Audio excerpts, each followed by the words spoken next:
Hey everyone, welcome to a game we're going to play called Rogue Legacy. Just like The Binding of Isaac, it has a rogue element to it. The only difference being in The Binding of Isaac, when you die, you start with a clean slate. But in Rogue Legacy, the idea is to collect gold. And when you die, your heir or your child takes over and is able to spend that gold on upgrades. So basically, this game starts out really slow. You're going to die a lot, but it kind of snowballs. It picks up really quick eventually, to where it makes you pretty much unstoppable. So let's get started. Okay, here we go. We're gonna go into the castle here.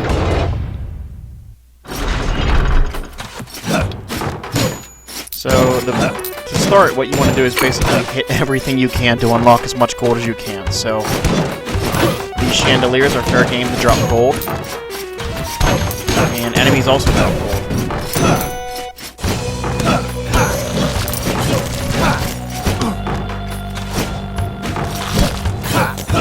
Now, I actually played this game for about probably almost 30 hours, and I just erased my save game to start over fresh like I did in Isaac. This game has replay value. When you beat it, you can continue to play where the difficulty increases. But I figured I'd restart just to give a fresh perspective on how it works and whatnot. So I'm just gonna go to the castle here. This is always the starting point, is the castle every time you start the game. Okay, so here is one of the first things we're going to talk about, is the fairy chest. So you have these objectives. In this instance, it's going to be defeat all enemies. So we're going to try and destroy all the enemies in the room. Now, unfortunately, this is what sucks. We're at a dead end here, to where I cannot kill those enemies unless I had a certain spell, or I was using a certain character, which we'll get more into. So this game isn't as in-depth as Binding of Isaac, but there is still a decent learning curve. There's different classes and characters to use.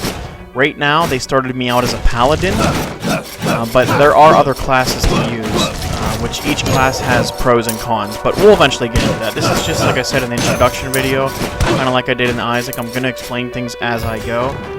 So, we'll continue going left here. So far, you can see that I've amassed 260 gold on the top left corner.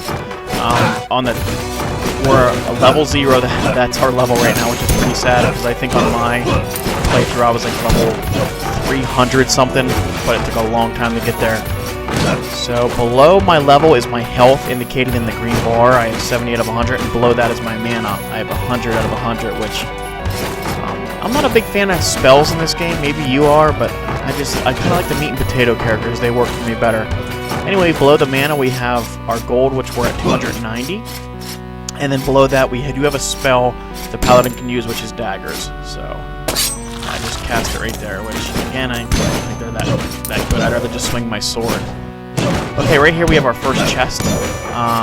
You don't require anything to open chest. You don't need keys or anything. You just open it. So opening that up, as you see, the coins give you 10 gold each, but the money bags give you 100, which is, equal to grabbing 10 coins. So that's great. Hitting tab reveals my map. So you see I unlocked that treasure chest, so now it's in gray. The room below me is the fairy chest. They're always in green, but I cannot get to that. So we're going to continue going right here, and then we're going to go up.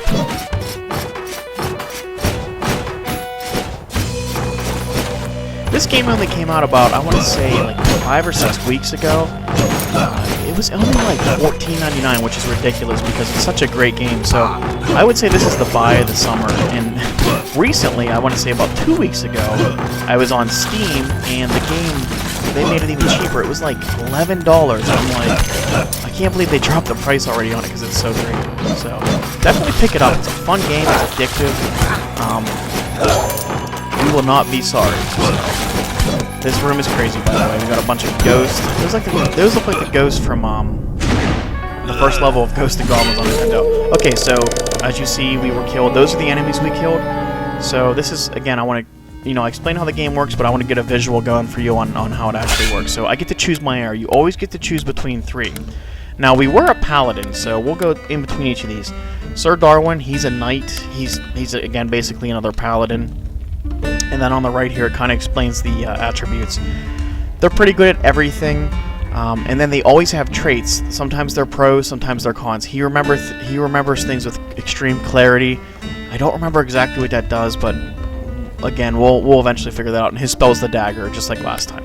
Now here's the Barbarian. This is a walking tank. This is, again, your tank class. They have a lot of HP. They don't do as much damage. Now her trait is she's permaroided with hypergonadism. Every hit you do knocks enemies back, which it helps in certain instances. And she has two traits, which is the CIP. She's congenital and sensitive to pain, so she knows no pain. So you have no health bar. You have no idea how much health you have. So that's kind of a con.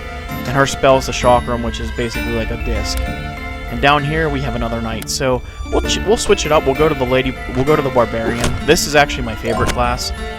Towards the end of the game, they are very strong. So here we're going to start building our castle. This is pretty cool. I have 600 gold, so it's going to cost 50 gold to unlock the smithy. There we go. Now we can start building up our character. The smithy basically allows you to upgrade your equipment and whatnot. So, mana up, which I don't really use spells, so I'm not going to use that. And health up here. So, we'll unlock that. Again, that causes another tier up here. And we can upgrade our knight and change them into a paladin. So, basically what the paladin does is they can now use their shield, which is you use your mana to use it up, and it can block any incoming attack. It's okay. It's really good against bosses.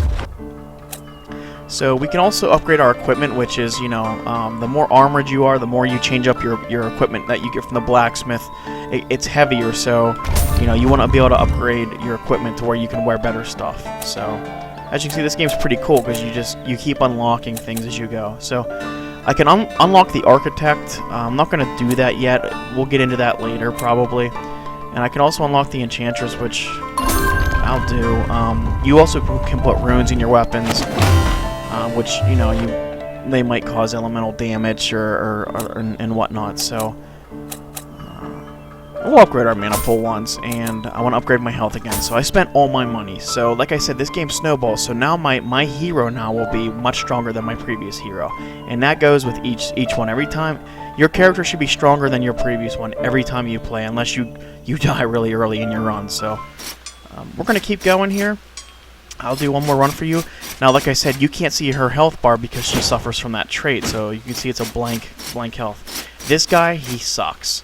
Now, from now on, whenever I try to go into the castle, I have to pay the toll, which I believe is 90% of my money. Later on, you can make him to where you pay less money getting into the castle if you continue to upgrade it. I think it's low as 70% is the lowest you can take from you. So, again, this looks very familiar. Now, just like Isaac, this entire level has changed. All the enemies have changed. Look, the layout's already different, so that's what kind of makes it cool. So, moving on. Again, always you want to destroy your chandeliers and try to fight your enemies. Now, the Barbarian class, like I said, is a tanking class, so I'm going to be able to take a lot more damage from enemies than the Paladin class. However, I do less damage to enemies, so those classes kind of, they have their pros and cons, but like I said, I prefer the Barbarian because I get hit a lot, so I'm not the best player in this game, but so we'll go over here and we can see there's a chest indicated my map on the top right. So we definitely want to build up the chest because they give you the most gold. So we were able to earn 100 bucks there, that's great. So let's get the hell out of this room. The Barbarian, they don't do much damage, at least at first. With the Barbarian, I'm more just about trying to get the hell out of each room as quick as possible and try to look for chests. So we'll drop down here, go to the right. Oh, this is perfect. This is the boss area indicated by the red circle with the horns on the map here. What's great about the boss room is they always give you health, which is right here. Man, I'm here, and there's always two chests. So we'll open these up. Oh, and I also... Sometimes you can get blueprints. Now that's what your blacksmith uses. Now he knows how to make a knight chest plate. So equipping that would make my character stronger. Sometimes, it causes less damage. Sometimes the equipment will give me extra mana or make me faster. Eventually we'll get to it. Let's continue down here. Between 5 seconds. These are usually... I didn't get it in time. See, remember last time with the fairy chest, it was defeat all enemies, so those are always fun because they switch it up on you. So this room looks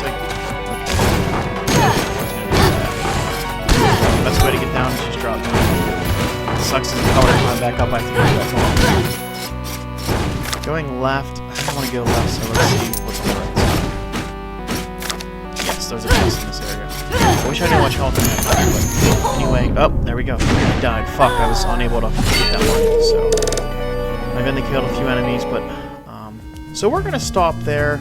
But before I stop, I will upgrade my character.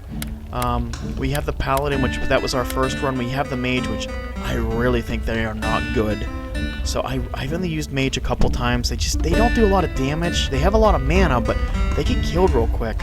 So basically, we're gonna start with our first character again, which we'll get into next time. So we'll upgrade first, and then